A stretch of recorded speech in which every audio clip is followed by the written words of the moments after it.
Oh, hi there. So we're going to do a quick review of what we talked about on Friday, globalization and media. And so we said that over time, because of globalization, we start to universalize pop culture. And remember, pop culture means popular culture. And so what starts to happen is that diversity is promoted around the world, where we start to see same-sex marriage couples, such as we saw in Arthur. We see transgender individuals. We see people of color marrying white people. We start to see all these really cool ideas, and well, regardless of what you think, and we start to see a lot of diversity in media.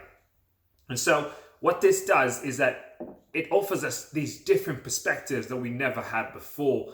However, we also talked about when we talk about the universalization of pop culture, when pop culture begins to become similar, sometimes we call it Americanization.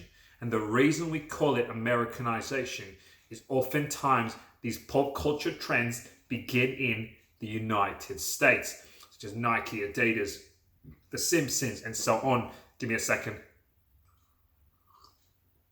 That's good. And so, however, it does not always start in the United States. And so we also talked about these two terms that you must know: media concentration.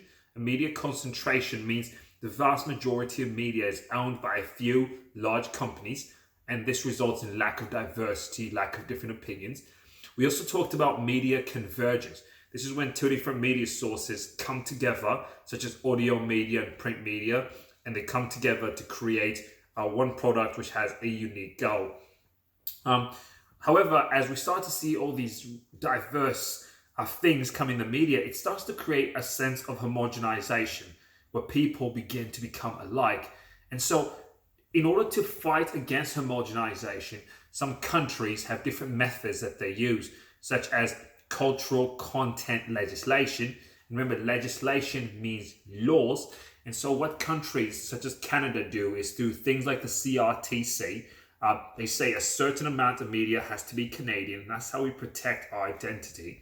Some other ways that people respond to globalization is through linguistic rights, and that's protecting the rights of people to speak a language. And this is built into constitutions, the way the country is built, such as Canada's two official languages.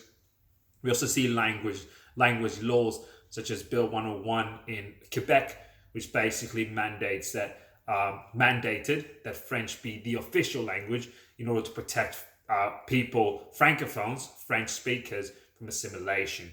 And so this is just a quick review. If there's anything you missed, I suggest you go over the video again, go over your notes. Have a great weekend. Thanks for watching.